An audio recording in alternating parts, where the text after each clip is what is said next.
E aí pessoal, tudo bom?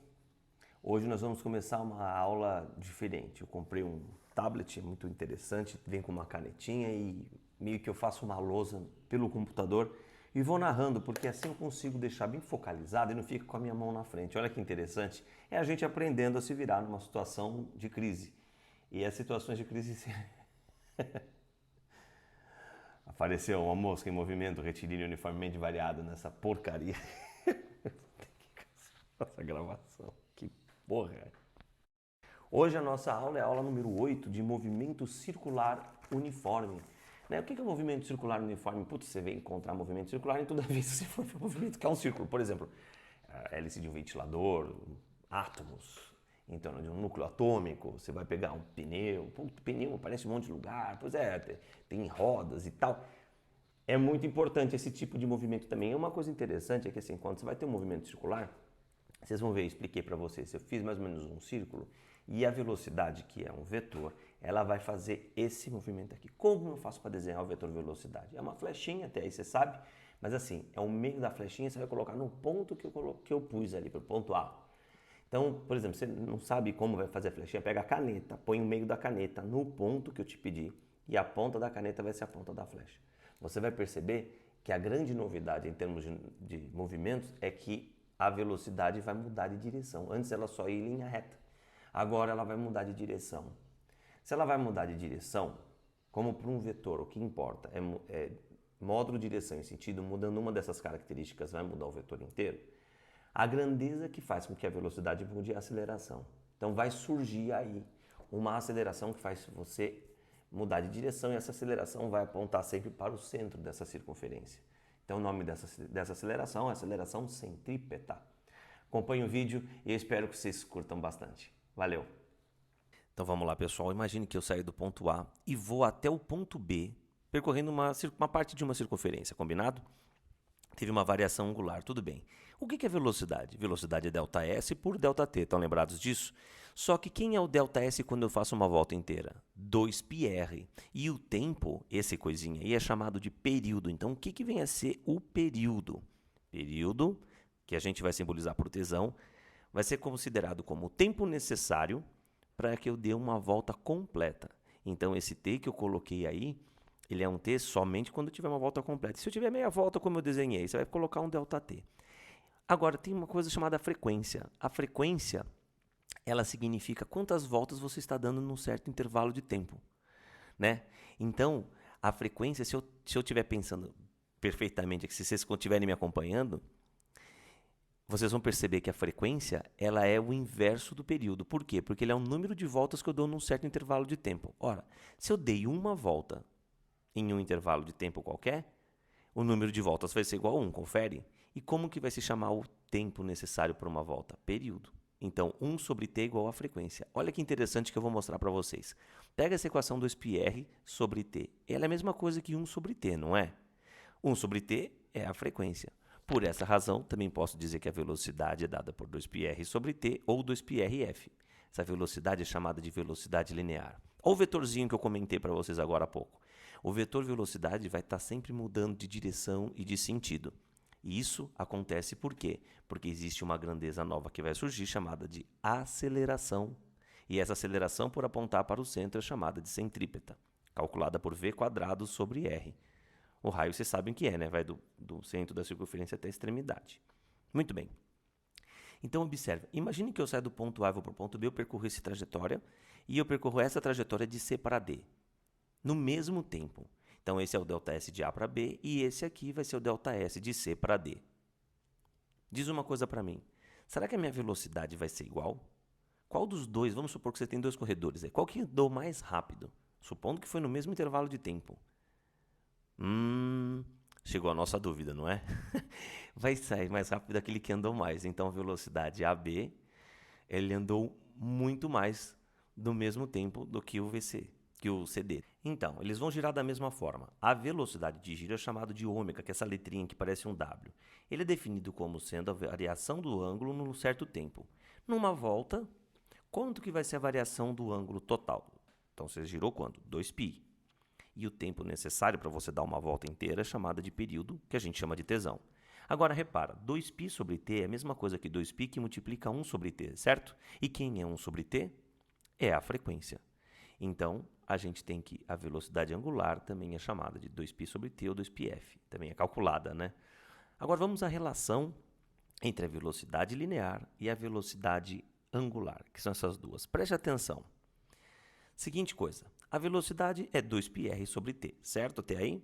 E o ômega é 2π sobre t. Consegue perceber que 2π sobre t é igual nos dois casos? Então, a gente tem que V igual a ômega r. Aceleração não é v quadrado sobre r? Como V é ômega vezes r, eu levo todo mundo ao quadrado, cancelo os r's e a aceleração centrípeta passa a ser também ômega quadrado vezes r. Então, repara aí. Ou eu vou usar v quadrado sobre r, ou para calcular a aceleração, ômega quadrado r. Combinado? Beleza? Anote isso aqui, que isso aqui é importante. Então, bora lá. Equação horária angular. É como se fosse o sorvete do movimento uniforme, S igual a S0 mais VT. No caso do angular, a gente vai usar φ igual a φ0 mais ômega t. Quem que é o φ? É o ângulo. φ0 é o ângulo inicial, que ele vai estar girando. O ômega é a velocidade angular e o t é o instante. Vamos aos nossos primeiros exercícios.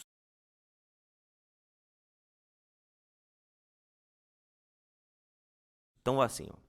Um corpo descreve uma trajetória circular de raio 50 centímetros. Lembra que tem que passar para metros. Com um período igual a 2 segundos. Então, vamos lá. T é igual a 2 segundos. O período é Tzão, lembra? Se o seu espaço angular inicial for π, então isso daí é o φ0. Lembra que eu expliquei agora há pouco? Então, ok. Deixou os dados? Vamos começar. Pausa o vídeo agora, se você quiser, e começa a resolver. Depois você volta para cá. Muito bem. Frequência em Hertz. A frequência eu vou calcular sempre com alguns dados que ele me forneceu. Como ele me deu o período, eu vou usar 1 sobre t. Então, 1 sobre 2 vai dar 0,5, que é meio Hertz. Beleza? Frequência agora que ele pede em RPM. O que a gente vai pensar? A gente pensa assim, ó. Se eu dei uma volta a cada segundo, em 1 minuto são 60 segundos, eu vou dar 60 voltas. Eu vou multiplicar por 60. Então, por esse motivo, a frequência em RPM, você vai pegar a frequência em Hertz e multiplicar por 60. Combinado? Facinho, né? Então, bora lá. 60 vezes meio, isso dá quanto? Multiplicar por meio é a mesma coisa que dividir por 2. Vai dar 30. 30 RPMs. Não esqueçam da unidade de medida. Aí depois o item C ele pergunta, a velocidade angular é o ômega. Ômega é o 2π sobre t. Então vamos lá, 2π sobre o t vale 2. Cancela 2 com 2, a gente vai ter que o ômega vai ser igual a π radianos por segundo. Combinado? Essa é a unidade do ômega. D, velocidade linear em metros por segundo. Velocidade tem um monte de fórmula. Que eu vou usar agora é o ômega vezes R. Por quê? Porque eu tenho o ômega e consigo achar o R. Professor, eu quero usar o 2π sobre t. Pode usar também, dá certo. Então, fazendo as contas aqui, fiz que o ômega vale meio, vale π e o R vale meio. Então, ficou meio π metro por segundo. E o E? A função horária.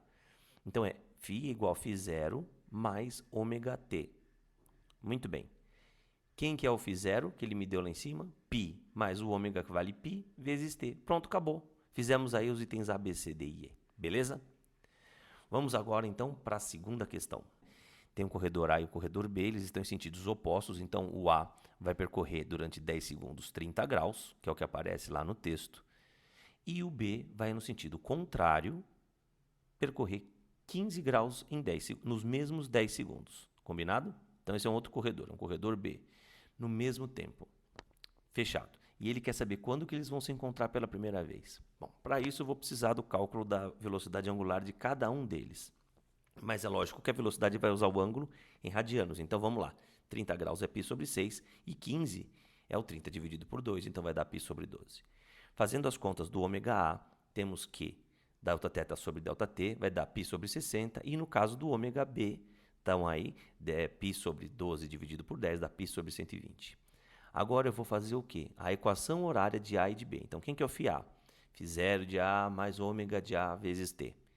Quem que é o φ0 de A? Então, o A começa no zero e o B está no sentido contrário. Vocês vão ver o que vai acontecer. Como ele está no sentido contrário, ele vai estar lá no 2π para eles. E o ômega dele vai ser negativo, porque está no sentido contrário. Então, vamos lá. Ó. O φ0 dá 2π.